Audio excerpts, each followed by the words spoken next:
Thank you and good afternoon. This is a tough slot, isn't it, right after lunch? So I'll try to be animated, keep the voice a little bit high, and actually fluctuate it up and down a little bit. I could go monotone and watch every head go down in about 3 minutes. It's a pleasure to join you. I am eager to share this with you because really you're seeing the first pictures and some videos from just weeks ago in a trip from Turkey up through Uzbekistan and on into Kyrgyzstan. And part of the pleasure I have as CEO for the International Folk Art Alliance is to actually travel the world, meet these amazing artists who in many instances also aspire to be catalysts for positive social change. Catalysts for positive social change. And so from there it's a chip shot into social enterprise, innovation, and entrepreneurship. And what I wanted to propose for our time together is, first of all, I welcome interruptions. If I do get long-winded and you're ready to move on, feel free to throw something soft-sided, preferably. But I'll move fairly quickly, so feel free to ask for something to be clarified or restated. I'm glad to do that. It doesn't bother me at all. But I wanted to propose that we do this in sort of 3 parts. And the first is really focusing on the present. And that gets a little bit personal. It's not meant to be an exercise in self-reflection publicly. But I think I've been told I need to share this with audiences because then you kind of better understand how I got into this space of social entrepreneurship. And then we're going to go back on what brought me to the present. And then we're going to wrap up with the going forward comments, as Mary touched on. But just to frame up, why I'm here. This is an organization, the International Folk Art Alliance. We preside over the international folk art market, and as Mary mentioned, it's in 12 short years hit upon what many would regard as sort of world-class status. So we have an event for 21 hours, usually the second weekend in July, here in Santa Fe up in Museum Hill. And in that 21 hours, we generate usually over $3 million in earned revenue for folk artists from around the world. We select between roughly 140, 150 artists. Last year we had 60 countries represented. In the space of 12 years since inception, the market has generated over 20 million for these same artists, probably 800 artists from roughly 90 countries. On average this year, the artists walked away with about $20,000 US. And they would go back home, and as you can imagine, the multiplier on the US dollar, 20,000 of those dollars, oftentimes in 2.5 days, 21 hours, so we have a year's worth of earnings. So we take that very seriously. I would suggest to you, we don't have time to get into it, but we're trying to get better about what that means and how we seek to do good, sort of an AMA pledge, and be mindful that we're not being disruptive, or in some cases, turning economies and communities upside down for all the reasons that you can imagine where economic power can go bad. So we're thinking more about that and adding some ethics components to our governance body. So that's what I'm proposing, present, past, and going forward. But we are all about building and sustaining communities, this idea of local economies. There's also a degree of cultural preservation. And you're going to see that in some of the slides. And again, thank you for being first up. I'm not a photographer, so you're going to see, but I think there's some really compelling stories. So there's a cultural preservation, an economic impact, economic development, and then the third thing really would just be this idea of creating well-being. And this is important to me because we don't prescribe to the folk artists what they should be doing to create social value. I know there are some groups that do that. It's just not us. We would never tell an artist, you should take some of your earnings and build a school, for example, or a healthcare model, what have you. The social value has to come from their vision for what that means for their community. These are, in fact, embedded, empathic leaders. Who are we to impose what we think is best for them? It is our joy, if we do this well, to come alongside, to walk with them in their journey. And that's as invited. So this is the last thing I'm going to share, we'll get into the slides, but we would never deselect an artist because she or he doesn't have a vision for social value that we think is meritorious or good enough. We select only on the basis of excellence.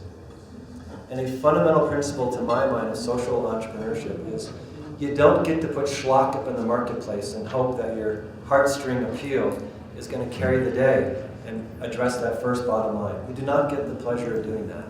You have to be competitive in the marketplace. So for our purposes, with the 571 applications that we just got done winnowing through in the last 2 weeks, boiling them down to roughly 150 fortunate artists, it's very serious work, and it's based solely on excellence, world-class artisanship to align with a world-class event, the International Folk Art Market, Santa Fe. I'm hoping we could wrap up by addressing these questions. So I want to ask your help if we could be mindful of these things. What does ITAA, its communities and networks, what does it offer in the space of social innovation and social entrepreneurship? And what's the alignment with the student interests, the idea of shaping curriculum, the whole academic enterprise? Where do you see alignment? What are your opportunities for impacting higher education? I've been told that there is overwhelmingly an academic audience. That's part of my journey that I'll share with you. And this is not born out of hypothetical, gee, I think this stuff might be kind of cool. I've been down this path, and I've watched lives genuinely be changed, career paths checked at the door, and a complete pivot. This is powerful stuff, and I think there are points of resonance that we'll address shortly. But you'll get an idea of why this is so powerful from the educator's perspective when we put it into play to sharp young minds that want to change the world. So we need to, I think, be very mindful and take that very seriously. Social innovation and social entrepreneurs. If we were on an elevator ride together, and I think the tallest building in Santa Fe might be 3 stories, not much of an elevator ride. So we have a very limited amount of time together. But if I were with you in this elevator and I said, hey, I heard you were at a conference and some guy was talking about social entrepreneurship. What's that about? Who would be willing to say, yeah, I can answer that in that little elevator ride? Judy, you don't come. We have a ringer in the audience. Anyone? Now, having taught graduate students, I'm very comfortable with long pauses. Thank you. What do you, shout it out, please. I would say it deals with starting businesses that create a better good for the society, for the entrepreneurs, and it's not solely, I mean, it is for profit, but it's for profit to help economic stability. Okay, thank you. Anybody else? Piggyback or an addition? Please, in the back.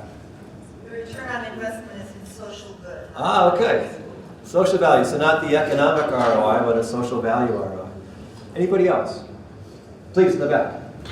Using I have a student that has started a company and they need a factory, and they are taking some of their revenue and going to Cambodia and working with a group that rescues girls from the sex trade to train them and start a factory. So profit was necessary to make this happen, but I would consider that a social entrepreneurial activity.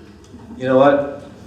What I'm about to show you, there was nothing was set up here, so thank you for that, because I want to show you a little video of an artist I just met weeks ago in Uzbekistan, who took a page right out of your hymn book.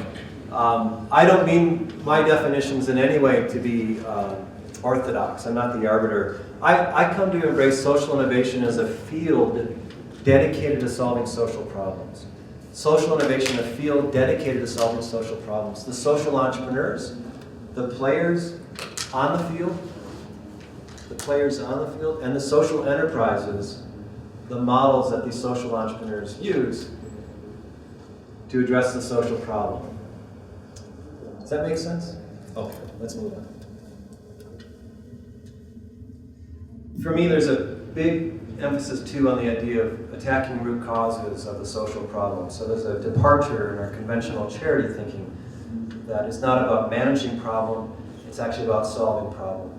I have a little journey through social service and private philanthropy that goes like this. I grew up Boys and Girls Clubs in Milwaukee, Wisconsin to be the largest of 2,500 chapters in the country. We went from 8,000 to 35,000 members. And in the course of the 7.5 years there, I raised $100 million. I had Bud Selig, the commissioner of Major League Baseball, and every other mover and shaker in the southeastern part of Wisconsin on the board. I had 83 board members. I had 83 bosses. And that is how you end up pale, bald, and skinny. That and raising a lot of money from a lot of powerful people. So on that side of the charitable equation, I kind of hit the pinnacle. I was 32 years old, running a $15 million organization and being flown around to talk about all the success through fundraising and growth of membership. But one day I was walking down the hall, this little Boys and Girls Club, now huge, and a little boy ran down the hall and the branch director said to me proudly, "Hey, see that little guy? I had his dad and his dad's dad here." And I thought, well, what? We're celebrating multiple generations in deep poverty? In most of those instances, those kids, those grandkids are worse off than the grandparents. So it was a big slap upside the head that what am I doing? I am measuring the wrong things, like success means no second generation. Right? It's not about raising more money. It's not about having the biggest board, and it's not about just growing membership. And that's what I mean by managing a social problem versus solving it. So I left that space, and that's not a poke at any organization like a Boys and Girls Club that continues to support them personally.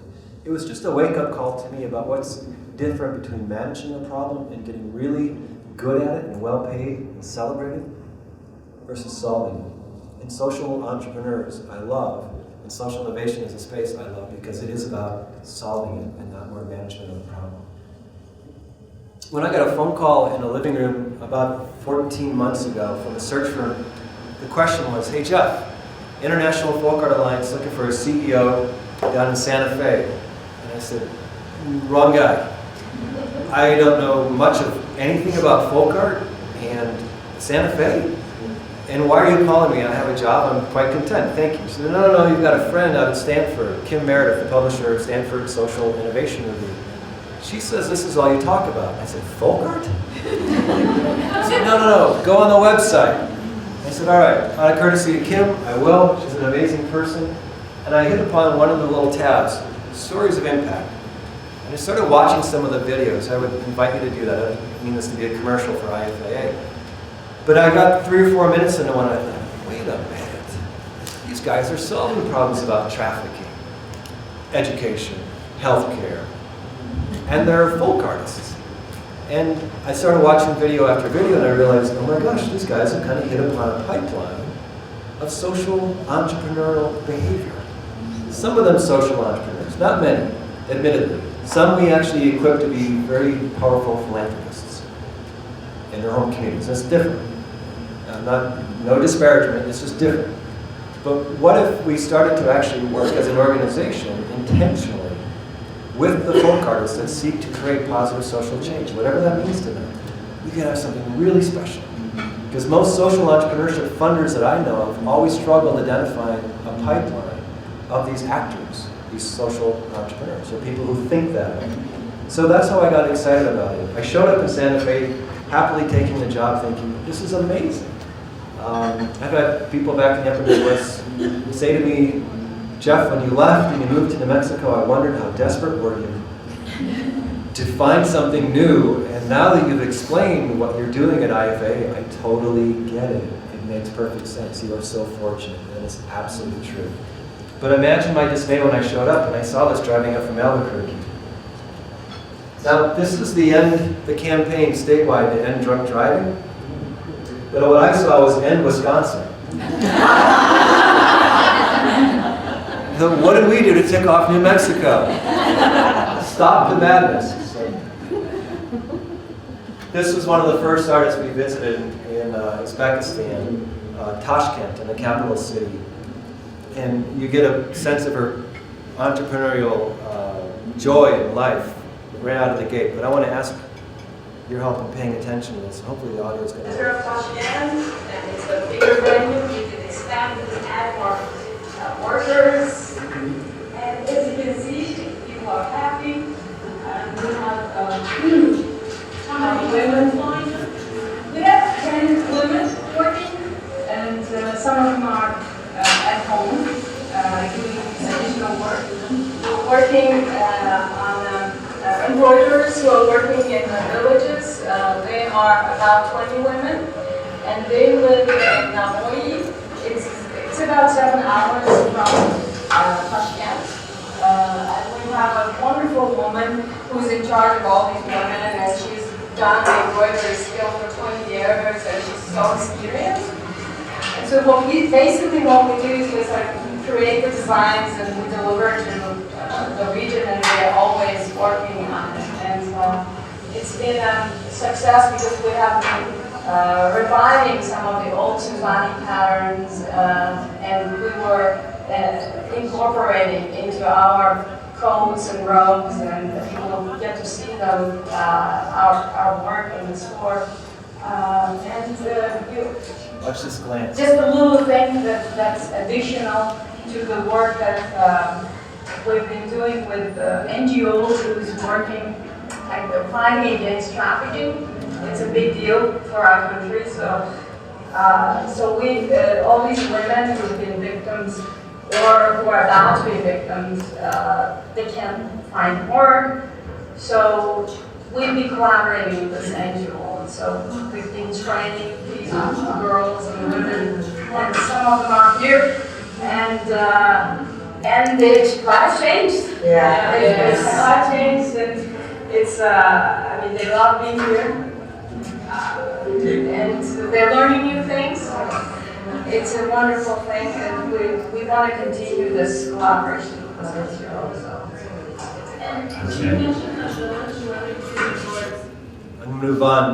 I don't know that she actually started the business looking to solve the social problem, human trafficking, and then figured out a way to create economic sustainability for the model. But she had embedded that early on, that I want to launch my business, but I also want to make sure there's a positive social impact.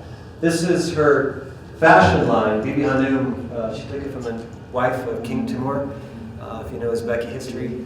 And she has a children's line that she's launching. She's doing bang-up sales in the West Coast because a lot of the Google Analytics whizzes buy her product because it reminds them of home and they want to pass it on to the kids. So you heard some degree of cultural preservation. She's doing great. She's got her own fashion shows that she does, but she's taking these techniques and materials passed on through generations, even reviving patterns, as you heard, and iterating them in contemporary design expressions, what I would describe in my layperson way. What's a contemporary design iteration of a folk art tradition that is generations old? And instead of that Suzani, I think you might have seen one on the back wall. Top right corner. Instead of those Suzani patterns hanging up as embroidered on the wall, they're actually showing up as beautifully hand-embroidered jackets. I mean, amazing stuff. So, how fun was that for the first artist I got a chance to talk to school me on how she had a double bottom line social enterprise. This was up in Bukhara. This is a different kind of entrepreneur. Let's hear what she has to say about her model. Thank you. What is your name and what is your title? Матвеева Базарова, директор Bukharaского центра развития ребенка. My name is Matluba Bazarova and I'm the director of Bukhara Art Center. And how many times have you been to the Santa Fe market? Сколько раз вы участвовали? Я 10 раз участвовала. 10 times. 10 times. And you've known other artists that have gone as well? Other artists from here? И туда другие места тоже участвовали. С первого фестиваля до сегодняшнего дня в Санта-Фе участвует у нас более 15 ремесленников, 15-20 ремесленников из Бухарской области, остальные из других. Every year, about 15 artists attend folk art market just from this area. And what has that experience meant for her or for the other artists that she knows? What has that experience meant for them? Это, в общем, чего вы там научились, чего это так было, чего рассказывали, чего там было необычного и особенного? Во-первых, фестиваль проходится очень на высоком уровне. Фестиваль это вот это, да, ярмарка. Мы оттуда много вот изучили, и вот мы внедряем их опыт тоже в наш фестиваль «Шелк специи», который проходит ежегодно. И очень высокая торговая покупаемость способность способности. Организационные вопросы, организационные дела решаются тоже на высшем уровне. Внимание на каждого человека. Это все, которое создано для ремесленников, чтобы они имели большой доступ к международному рынку. So attending folk art market will learn a lot. First of all, the attitude of organizers in Santa Fe folk art market. We simply shifted their attitude even just to Bukhara, and because every year we arrange Silk and Spice Festival in Bukhara, and everything what we learn there we use nowadays in Bukhara, and it helped us to increase sales. It helped us to invite more people. It helped us to invite even local people to be attended in this market. And nowadays, when we make Silk and Spice Festival in Bukhara, thousands and thousands of people come to the market. Bukhara citizen and people from other areas of Uzbekistan. You mentioned earlier that with the collapse of the Soviet rule, there was a need to learn enterprise and business and new skills. Has the market helped? Для того, чтобы Советский Союз пришел к концу своему, и это многие ремесленники должны были научиться продавать, производить свою продукцию. Помог ли вам это только в маркете с вопросом? Очень даже это помог нам хорошо, потому что мы уже наши цели и задачи было вот тогда выпустить самые лучшие продукции, качество, дизайн, способность на международном рынке и на местном рынке. Это все. Еще там вот такое нюанс, что это обмен общества между ремесленниками. Обменяемся, переписываемся. Мы вот так это делаем, да, улучшать и помогать, конечно.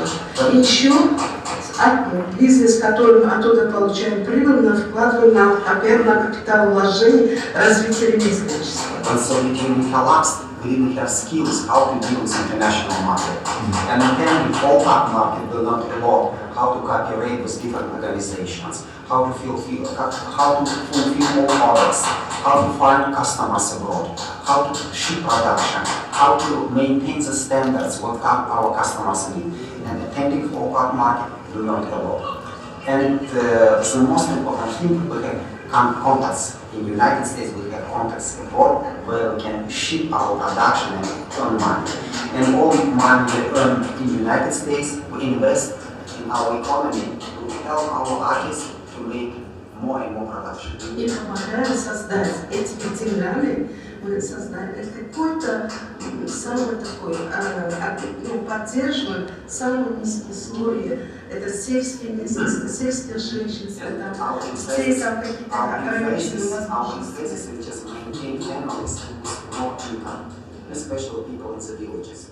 They are comparatively poor and they can produce production and sell it in the market, in the international market, and they can just help them just to live just. You are a great story for why the folk art market matters, and I want to thank you for your leadership. Очень признателен за вашу историю, что вы делаете. Я очень признателен за вашу работу. So, one of the things I'd like to ask you, what were your takeaways from that short video? I think it's fascinating, for example, in her supply chain, she intentionally reached out to the very poor villages to be part of that. I don't think it was so much to maximize profitability as part of her own passion.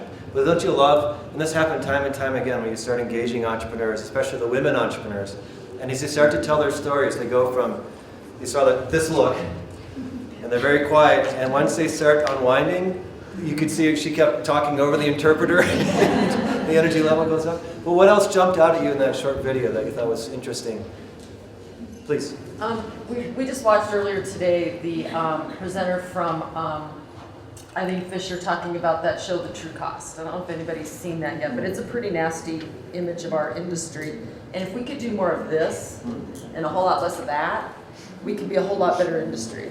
So that I was just thinking about how we could shift our Thank you. supply chain pretty significantly. I commend that to you if you haven't had a chance to watch. Anybody else, please? Yes, along the wall. I'm actually interested in learning more about how you all work with them to be able to understand how to fulfill the orders, how to create the content, how to be able to ship the production, that component. Because they already come with the talent and the art, then there is a downfall of how you make sure that it's properly presented and executed. Indeed. Tipping my hand here, my question about Soviet rule was really interesting because when she says, I've been at this 20, 25 years, that's roughly when things changed. And Soviet rule meant if you're in Uzbekistan, you grow cotton. That was the cotton supplier for the rest of Russia, period. And according to these artists, they were absolutely oppressed. And it was not cool to be carrying out your traditional techniques and materials in any shape or form unless it had to do with growing cotton. How many have seen the decimation of the Aral Sea? That's why. Those rivers that fed the Aral were redirected to actually try to grow the cotton. And you see what is arguably the worst human-made ecological disaster in our time. So they've got a huge mind shift. And to your point, mind shift about what it means to take skills to market, but how to get to market. What does that mean? So the most successful models, I'm not saying IFAM Santa Fe's got it all figured out, but they do provide that entrepreneurism experience, that educational benefit, precisely for that reason. There's always that healthy tension about how much you carry somebody forward and how much you let them totter and fall, and maybe skin a knee. So I don't know that we have that all figured out either, but it's just a lingering tension where you watch artists come in, their price point is too low or too high. Too low, they sell out quickly, they could have brought more product and made more money. Too high, nobody buys, they have to carry that stuff home. One artist has a sweater that she's very proud of and ends up carrying about 80% of it back. Why? Because she comes to find out that American women are actually a little bit bigger than the Indonesian women that she makes sweaters for. So tough learning along the way. Please, and I know there was one other hand here. Do you give them any kind of business education in price point and target market and that kind of thing to help them be more successful? Yes, ours is a 101 without getting eyes glazed over. But for the first-time artists in particular, we frame up 2 days where it's a deep immersion. We also have some online courses to help with that. And ideally where we're moving is to have it be deployed in their countries through a third party. We can't afford the infrastructure. Can you imagine how much it would cost to employ people to travel the world and teach this? But once we do the selection process, how to pair them with those who have that savvy. Yes, entrepreneurship, and also as so desired, the social entrepreneurship, the social impact piece as well. That's actually where we're going. But I know we have one more hand, please. I think it just highlighted to me how we misuse profits. And the fact that profits generally in the corporate world go to line the same pockets continuously, to the point where you have 300 people earning the same as 3 billion. Could you hear that in the back? Is that so good? Would you please? Yeah, sure. It just highlighted to me how we misuse profits in the corporate world. So profits in business tend to go, in the corporate world tend to go to the same pockets continuously. So we end up with the 300 richest people in the world earning the same as 3 billion poorest. Yes. And I think it also highlights how using those profits or the misuse of those profits make us all generally very miserable. And you can see the happiness in these people investing in their communities and helping them grow, and the satisfaction that they get from that. The best examples, thank you for that, are the women. Eunice had it right. You want to change a culture, change a village? Smart bet are the women leaders in particular, not exclusively, but that's been true of my observations as well. But isn't that true that, part of the mind shift is that profitability and being competitive in the marketplace need not be zero-sum or win-lose. That in fact there's a different iteration of capitalism, if you will, in the free market. That profitability can actually benefit a broader swath of people instead of private capturing of value at the expense of all others and everything else, sometimes the environment. So these guys intuit this stuff in a really fun way, and that's part of the joy for me to be learning. I'm going to move along, actually skip ahead of this. She employs 35 women. I'm going to fast forward. What's so cool about this is she's been at it 20 years, going through the same mind shift that we're talking about. She's the first one to set up pension funds. Awesome. Right. Again, the women entrepreneurs, like, oh no, it's not just all about me. These guys brought the business to life. They sustain it. They should be honored for that. So there's this honoring of human dignity. The increasingly human capability, especially people coming out of difficult circumstances. I love the social entrepreneurship theme. of engaging a target population to be part of its own solution. That alone is worth 2 hours about how, as Americans, I feel we have to get over our conventional charity thinking of the soft patronization of just constantly taking care of people. The patronization often leads folks worse off. I've seen this up close. So conventional charity, and I'm not talking about emergency relief or disaster relief, always needed. I'm talking about that big gooey middle where we just content ourselves that I must just give money. And what I heard over and over from the artist, and I'll quote a woman from Timor-Leste off the northwest coast of Australia, she said, "You Americans, we don't want your money and your charity, we just want opportunity." So we're looking for markets, but keep your charity. We have skills, we have talents, we know we can be competitive, we just want a chance, access to opportunities. But this woman taking these ikat patterns, putting them into jackets. She designs for the fashion forward, the famous, the movie stars. She has a collection for the Uzbekistan Symphony. She does all these with her small cadre of women. This is a little close-up. This is her fashion store, if you will, with some Suzani draped in front of the table. Some of these, to her mind, fashion-forward iterations. They're working off a 1950s Soviet machines. By the way, they love these because they're all metal. The plastic doesn't break like the American models. But look at that. We had a fashion show. And I wish we had time to go into the video. And some of these things were stunning. And I just had this dream. I thought, maybe someday the question is not on the red carpet, who are you wearing? But what country are you serving as a champion? For whom are you a cultural ambassador? I think that'd be amazing. For the younger crowd, I don't know about you, but the last time I was in Manhattan, I saw, I think this would fit in so beautifully. And so to watch the iterations, these contemporary expressions, capturing the techniques, the materials passed on through generations, to me is fascinating. This is more ikat. That's actually a wall where I just thought, that's not a color test on your computer. Imagine standing in front of that wall for about 20 minutes. What's also pretty neat is the generational, to watch it in motion, real time, where you have, I just had to take a picture of that. So we got off the bus and she walked right up to me. How do you say that?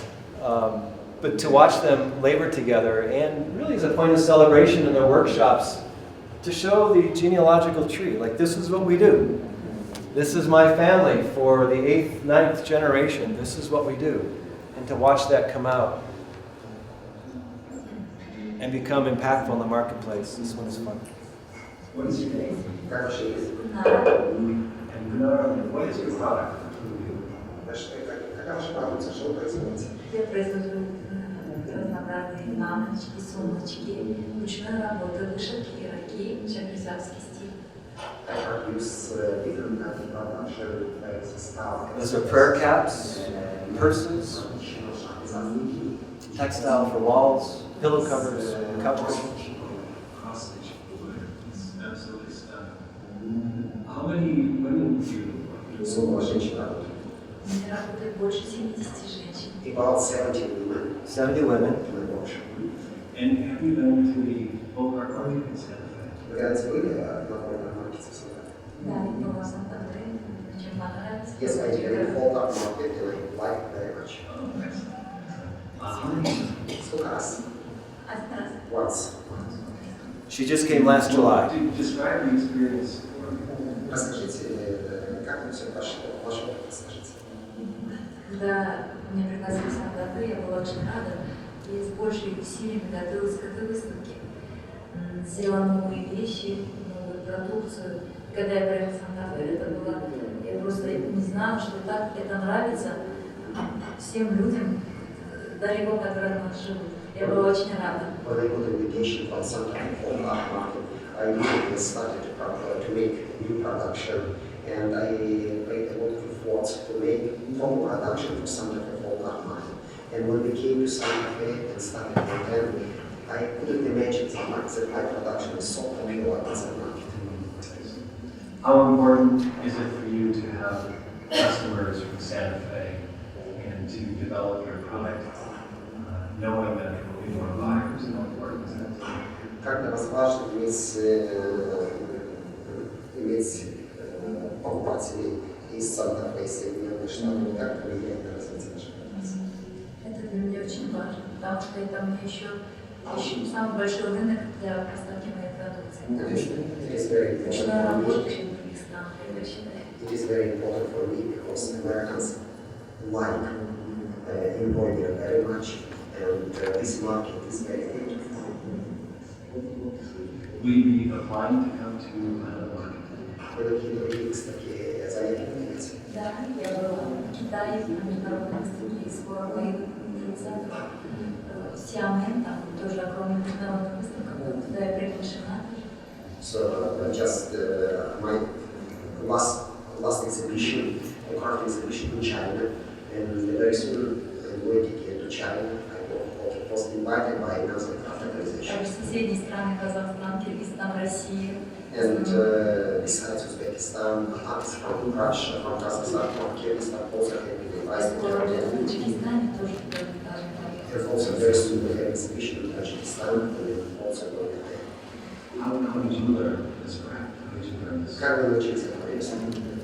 Я с детства сама вышивала, у меня бабушка вышивала. Родители хотели, чтобы я была врачом. My parents wanted me to be a doctor. My grandmother was doing cross-stitch embroidery and liked it very much and decided to continue our family tradition. How do you think your grandmother learned? А как вы сказали, что бабушка научилась? Мне кажется, бабушка тоже начала от своей бабушки. I think that my grandmother learned everything from her parents and Я стараюсь grandparents. эти дизайны сохранить, не придумать что-то новое, And I try to preserve чтобы этот all дизайн, our старинный design орнамент, не heritage забыл никто. and shouldn't be forgotten.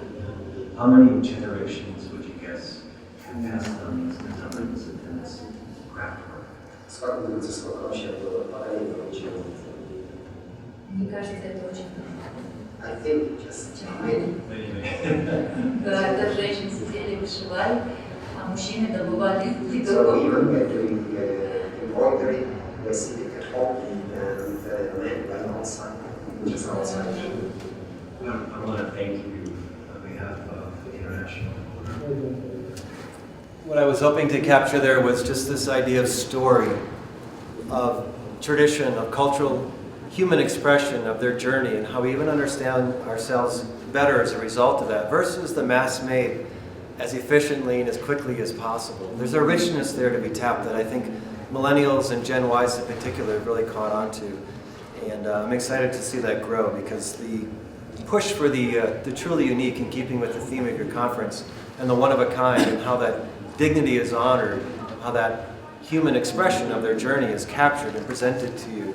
I just think this is the beginning of a wave. It's going to absolutely take off in ways. In 10 years, we will be amazed at the number of opportunities and how this next generation of consumer, I think, taps into that. As you know, and I'm speaking to likely some experts in the room, one thing I've learned about Santa Fe, never wax eloquent about something because there's a Nobel usually sitting next to you to go deep on it. That actually happened to me. I was at a gathering and we went to a lecture down here at the Lensic. The guy next to me looked a little tired, and I said, it was a long day. He said, no, I just flew in from the East Coast, but I wanted to come in for this physics lecture. And I said, show starts, it ends. I turned to him and I said, well, enjoy your time in Santa Fe. He says, yeah, I gotta go, I have a big morning, I'll do a lecture in the morning. He walks away, the gentleman next to me says, do you know who that was? I said, no. He said, well, that's Oppenheimer's grandson. Happens a lot. But the natural dyes, of course, I wish we could do a better job of capturing that and the process. Obviously the silk then iterated in the handmade rugs. She's going to work on this for about 9 to 11 months to create a 3x5. This is a silk thread. Isn't that stunning? I had to go up on the balcony and get a picture of that. This is this particular expertise tonight. Does anybody know better? But I believe there's a Pakistani gentleman that are expert in silk thread.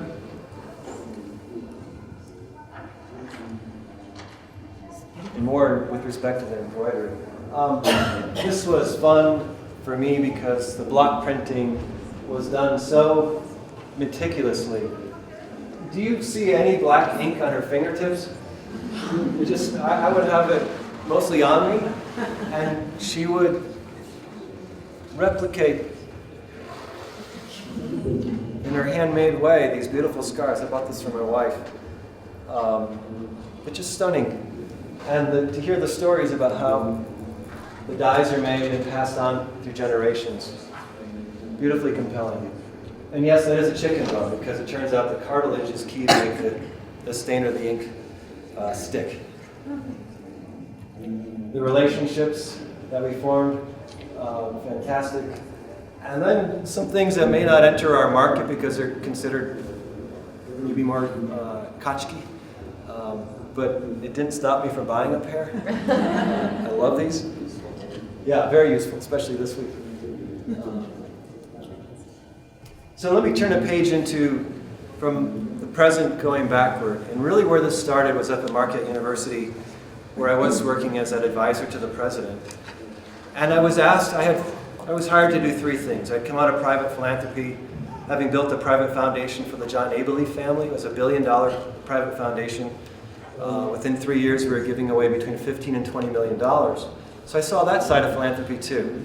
And more of the challenges that, there are guys like me wanting to build market share of a problem and calling that success. And then on the grant making side, there were people who were taking that same individualism that caused them to amass huge wealth and only wanting to fund their pet projects. I'm not saying that was true of John. He and his family are beautiful people.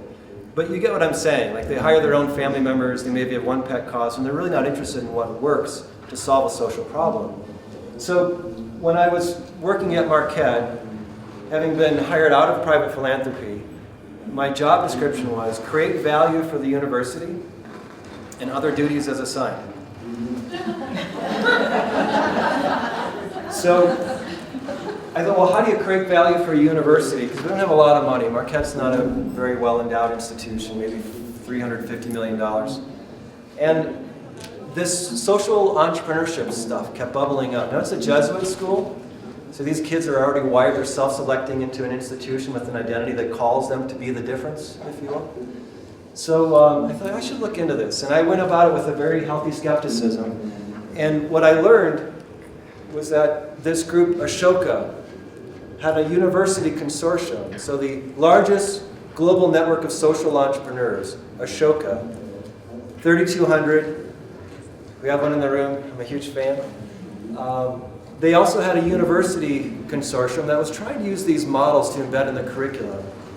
And what I thought was fascinating was that when I put a bulletin in the e-blast for the university, anybody out there interested in the social entrepreneurship stuff, I had about 50 kids show up the first night. Within a month, we had 200. And I thought, we've got something here. So this student organization for social entrepreneurs exploded, and the students loved. The resonance was so deep with, what's your problem? What are you bothered by? Because that may well be your path. Like, would you be willing to consider your career path addressing a social problem? And yes, you can make a living. You can get off mom and dad's couch and out of the basement. You're going to pay your bills, but you can make a living, and you're going to know that you are achieving meaning and significance, which was another deep point of resonance with this millennial. So I actually ended up writing curriculum for the first 4 courses, 2 graduate, 2 undergraduate. Today there are over 30 at Marquette University. And I watched this explosion in this interest of social innovation and social entrepreneurship and these different points of resonance. And I really credit Ashoka U with that. Images like this.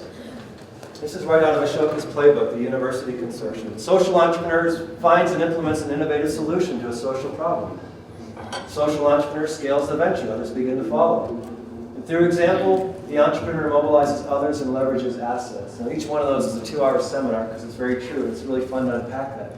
But I watched these wide-eyed students and get the emails, date stamped, 2 a.m. Oh my gosh, I didn't know this existed. Please, please, please, you have to let me get into this organization. Tell me where I can get more resources. And then you get competitions that we launched where social welfare and justice majors envision, design, implement an app so you can download to your phone scan a tag on the sweater you might be interested in buying, and know the likelihood of childhood slavery involved in the manufacturing of that garment. Social welfare and justice kid who knows nothing about technology or apps or algorithms, but says, yeah, I think I got a way to actually do what I care about. Or these students, and this is taken from the IDO site, Human-Centered Design, where they watched women usually struggle to go get fresh water, come back, boil it, sterilize it so they could use it, and instead, they made a bike. You fill up the reservoir in the back, and when you pedal back to the village, it induces filtration, and that's how you end up with filtered water on the front of the bike. Amazing students. It helps to have awesome case studies like a Harvard Business School, arguably the best documented model of social entrepreneurship in the world, Arabin Eye Care System. It's a 6-minute YouTube. It's awesome. It gets after all the elements we're talking about: honoring human dignity, increasing human capacity, engaging target audience, truly systemic change, and now the largest eye care system in the world. According to the Wall Street Journal last February, 32 million people previously blind now have their sight restored. His inspiration? McDonald's. There's a beautiful, so he starts with the social problem and says, see, I look at McDonald's. This is Dr. Venkateswamy. And I think, where can you go in the world to learn from someone who does things at a high level of repetition over and over, across cultures, all languages? And now McDonald's has done this. So he learns from McDonald's how to do an eye surgery that afflicts millions of Indians with a form of preventable, curable blindness. The Arabin Eye Care Hospital. These are the things that when you start to share this out, these models of real people, I can do that too. And they just needed one good example. And then out of that, up at Marquette, became an iteration in the engineering school. I happened to serve on this team. We were selected by the National Science Foundation as one of about 24 teams for their entrepreneurial program. To take a humanoid robot, develop it into a tool for teaching STEM curriculum, and also be a life health coach to address childhood obesity. So these students started with a social problem, some of them from the central city, some of them struggling with those same problems. They got excited about technology and humanoid robots, and they thought, hey, wait, I think I can leverage this to a social impact. So this was selected by NSF. Let me see if I can get back to that. I was very interested in robots as a kid, watching cartoons like The Jetsons or the TV series Lost in Space, where they had robots that could think, reason, act, and learn, and interact with people in an intelligent way. I'm very interested in how technology can be used to positively impact society and help solve social problems. So in particular, I'm interested in using humanoid robots to act as a health coach for kids to deal with childhood obesity, to increase their physical activity and help them make better nutritional choices. We have 2 humanoid robots. One is called the Now robot made by Alphabet Robotics. We program the artificial intelligence, the decision making, the computer vision, the motion, and the ability for it to walk and do exercises.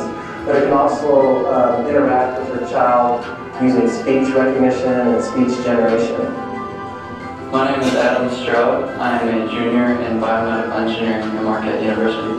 I'm building Marquette's own robot. It's called Emulate. It's supposed to emulate human motion so that eventually it will work out with kids and it will be able to emulate their motion using a Kinect sensor to take their skeleton data and literally mirror their motion and actually be like their friend. When I was 13, I had cancer, and I had these amazing orthopedic surgeons that cut out my entire femur and put a donor bone in, and the way they did it with all the medical metal and the 7-hour surgery, and I thought it was just inspiring. So I wanted to someday help kids like me.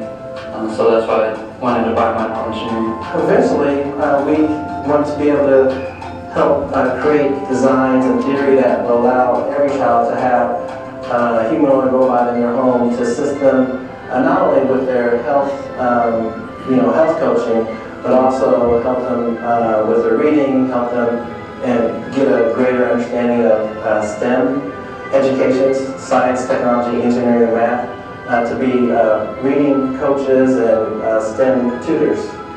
Yeah, I think it definitely can change somebody's life. Robots have changed my life. I mean, it's the whole reason I'm so enthusiastic about school. It's the whole reason I strive to get good grades is because I know I have to keep working hard to keep playing with these robots. Well, I think through social innovation we can change the world as students and faculty get involved in creating solutions to social problems that can have a viable technology startup plan and create a product that can be sold, provide jobs, but most of all, helping to solve the social problem, the problems that we're facing. Thanks for watching. Goodbye. You see the empathy on the part of the student who had the bone cancer, and now he wants to benefit the next generation, that empathic leadership piece.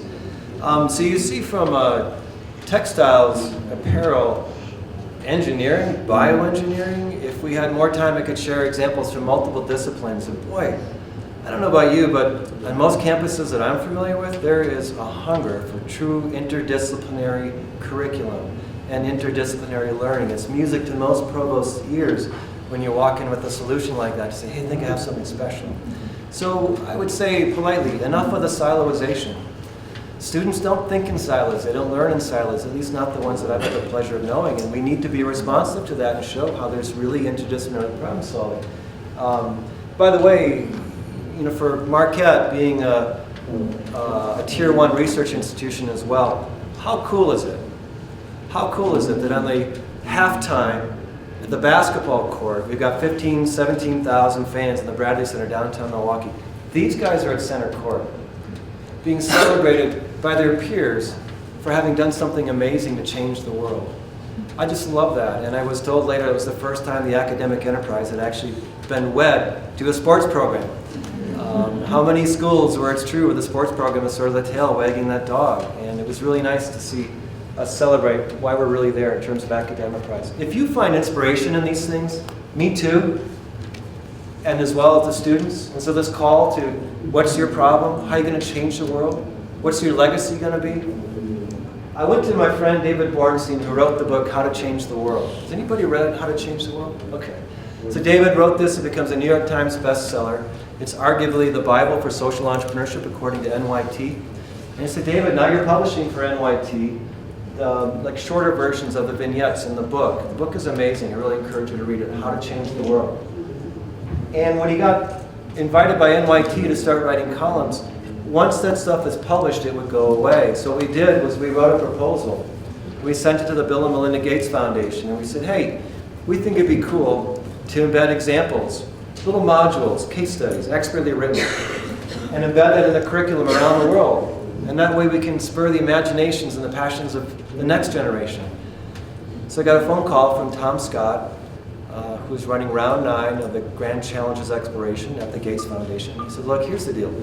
We got 1,000 proposals from 85 countries. And I thought, oh, you know, it's nice of him to call and let me down. And he said, but we picked a few and you're one of them. So this actually exists, courtesy of the Bill and Melinda Gates Foundation. I encourage you to check it out, fixesyou.org. I know there are, whatever discipline you're coming from, you'll find examples, and you can use that in your search bar and show how social innovation and social entrepreneurship is making a difference in whatever your problem is. And it was meant to be a teaching tool, and I encourage you to use it. And there's my buddy Rob who built the website, there's David. Well, when Marquette started growing and the student interest exploded, we launched a faculty chapter. Within a month, they had 72 faculty, and had the provost say to me, I don't get 72 faculty to show up for my meetings. What is this? And I said, John, you got to come and see this stuff. It's amazing. It's re-energizing lost passions about why they wanted to teach in the first place, or why a student really opted into a school like a Jesuit school. And they're finding out that there are real models, real pathways they can follow. So the Milwaukee Institute of Art and Design clued in on it and said, wait a minute, we can do that too. So I met a young woman whose mom had just died from breast cancer. And her design project in apparel was to make a pashmina. This is what she came up with. And this, by the way, does away with the old smock for the mammograms, that bare thread, hideous, humiliating piece of fabric. And she said my mom would not go to the mammogram because she didn't want to wear that. Like, it was that silly. So this becomes the new smock for the mammogram, sensor laden, working with the bioengineering students, and she was trying to sell it to GE Medical. So again, give them an opportunity, show them a couple examples, and watch them have fun. Mount Mary campus up in southeastern Wisconsin, now Mount Mary University, bit hard on this. And they said, well, we have a fashion and design program at Mount Mary too. And so the president launched a university-wide initiative called Creative Campus, which was meant to be interdisciplinary problem solving, using their academic expertise, particularly fashion, to social problems. They invited RISD, school down in Tennessee, big school. Yeah, anyway, just blanked out. Top Vanderbilt, thank you, yeah. Top design school showed up and said, welcome to the party. We're so glad you're starting to see how this stuff can impact curriculum and change students' lives. And then Fordham came calling and said, hey, us too, out here in New York, we see what's happening. We'd like to launch a center in entrepreneurship. So I got invited to go out there, deliver the inaugural address for the new Center for Entrepreneurship. The funder was in the room. We're up in the President's Hall. It was gorgeous. It was such an honor. And the funder got up after this, Bill Loschert, and he said, this makes a lot of sense. Why aren't we doing this instead of regular entrepreneurship? Which I think had to be a fascinating conversation in the President's office after I left campus. By the way, to my mind, all social entrepreneurship is entrepreneurship. It's just that not all entrepreneurship is social entrepreneurship. And then out of that comes an invitation to serve as a reader for the Academy of Management. Me, little old social entrepreneurship boy, gets invited to serve in a national panel as a reader. And these are the types of submissions that they review for conferences like this for academics devoted to business and management. Abstract. Metropolitan universities are well poised in communities to be intermediaries among various actors involved in social innovation. PACE established one of the first institutes. Its unique position at the university level allows programming to transcend certain institutional challenges. Siloization. The emerging field of impact investing is fertile ground for partnerships. We can talk about that if you're interested. Allowing the university to serve as a resource provider, community engagement. Read community engagement. How important is that to provosts and academic leaders? And to the students, the customer, while benefiting from myriad opportunities for student and faculty engagement, experiential learning, and access. So these are the things showing up now at high peer-reviewed journals. So to go from, hey, let's get a student organization, to watch us explode from the city, the state, the region, nationally, there's something I really think we all should pay attention to. And yes, it does come down to the observation made at the top of this. These are largely business models. What's fun about this is how many of you have students that if you told them social entrepreneurship is involved in business, they would go the other way screaming. Because I've had students tell me that when we do those competitions, and I would get them in week 3 and I'd say, okay, let's do our startup campus. And the one looked at me and said, oh my gosh, I totally get why I need to do this, but if you told me this, I never would have showed up. But this is how the world works, people, right? And what concerns me is the number of millennials that want to change the world through a nonprofit model. And I say to them, you know what, awesome, but seriously, if there aren't enough people sustaining themselves through a profitable model, we're seriously challenged. And that is the state of American philanthropy. The number of charities has doubled to 1.24 million in the last 10 years. It's a 50% growth rate. Now you tell me, is that sustainable? We gotta figure out ways. Like if you want to change the world, don't make default start a nonprofit. Look at a social enterprise. You can stand at the intersection, the blurring of the sectors between profit and social impact. And that's where I think we have a responsibility to show these students pathways. It's okay, I tell them, as soon as you populate your fields of your startup campus, it's gonna be wrong. And that's the fun, that you just learn from it, learn from it, learn from it. For the NSF project with the humanoid robot, I think we were up to almost 40 iterations of our canvas. You just gotta keep going like entrepreneurs and figure it out and be wrong.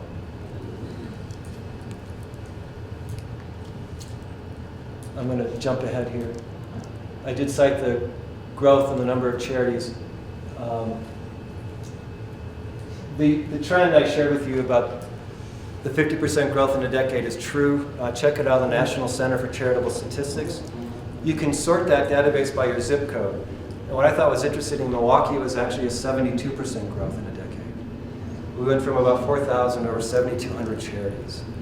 So my challenge back to the philanthropic community was, seriously, we can't do better than this? And so these nonprofit executives all signed up for an executive course in social innovation and social entrepreneurship. And then out of that, you get their homegrown models of what it means to solve the problem. Case in point, some of the executives I worked with years ago bought a bankrupt golf course called Riverview Country Club.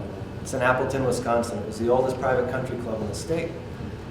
When they bought it out of bankruptcy, they flipped it into an urban garden. The women, by and large, that used to wash through a program for alcohol and other drug abuse, and the recidivism rate was over 70%. So these executives who were once content managing a social problem and instead said, what would it mean to change my mind and build a model that solved the problem? These same women now plant what used to be the first fairway on your left. They do the cultivating of the organic greens that they sell to the restaurants. They do the harvesting. I think that's spinach on the right. They also have a bee colony. They rent out the former clubhouse for weddings, corporate outings, retreats. And here's the deal. 2 years in, it was break-even, cash flow positive, big gains in capacity and self-sufficiency by engaging that target population to be part of their own solution. It is a champion in the community. The mayor, everybody else turns out to donate time because they get it. They get social value. And a charity that isn't just managing a problem and patronizing people, it actually wants them to not come back.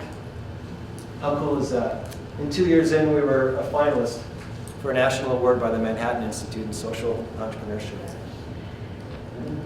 Again, just getting people excited and setting them free. We also brought to Milwaukee a Cristo Rey school. Does anybody know about Cristo Rey? So what's neat about this school is it attacks a key issue for our future, which is an urban population that has little access to opportunity. Cristo Rey happens to focus on Hispanic youth population. These are kids that would go to college normally at a rate of 17, 14%, maybe 25% actually get out of school. Cristo Rey comes along and builds a work-study model where the kids work every Friday. The money they earn goes back to the school. That's the first bottom line. But what they learn to do is aspire. Because they get out of their context into a workplace. There are about 11,000 kids in the country in about 30 Cristo Rey schools. It's the largest high school network in the US. 100% high school diploma. The kids overcoming the biggest challenges, none of their doing. Deep poverty, language barriers, usually showing up in this college prep program in the freshman year, 2 years behind academically. 100% diploma, 97% post-secondary.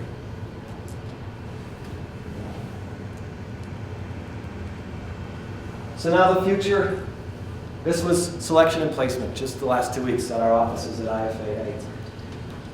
I wish I could capture for you the intensity of what was going on as they vet product through pictures, samples, and go from that 571 down to a fortunate few. As I mentioned at the top, social impact is not a part of the selection. But how fun will it be after selection to find out those who so aspire and start to work with them and share with them the models that inspire freshmen, adults working in the charitable sector. That's why I love social innovation and social entrepreneurship. So back to the questions where we started. What does this group and its communities and networks offer in this space? Well, I would say, what doesn't it offer? Where do you find yourself where you can go back to your respective campuses or build out in your networks this idea of problem solving tied to apparel, tied to textiles, your discipline, your expertise?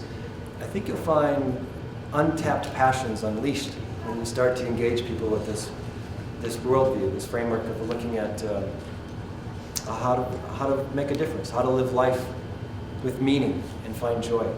And then lastly, the alignment with student interests in shaping curriculum. I hope some of these examples have sparked your curiosity. I'm glad to talk with you afterwards. I would share with you, in addition to David's work, the Stanford Social Innovation Review, Fixes You, any number of other readings to help spur your thinking. and shape your curriculum in ways that I think can be really, really fun. And my guess is you're going to find joy in that too. And that's okay. I think you're going to have a great journey. So with that, I think we have a few minutes to questions, and I know I've talked fast, and thank you for your patience and your time today. Thank you.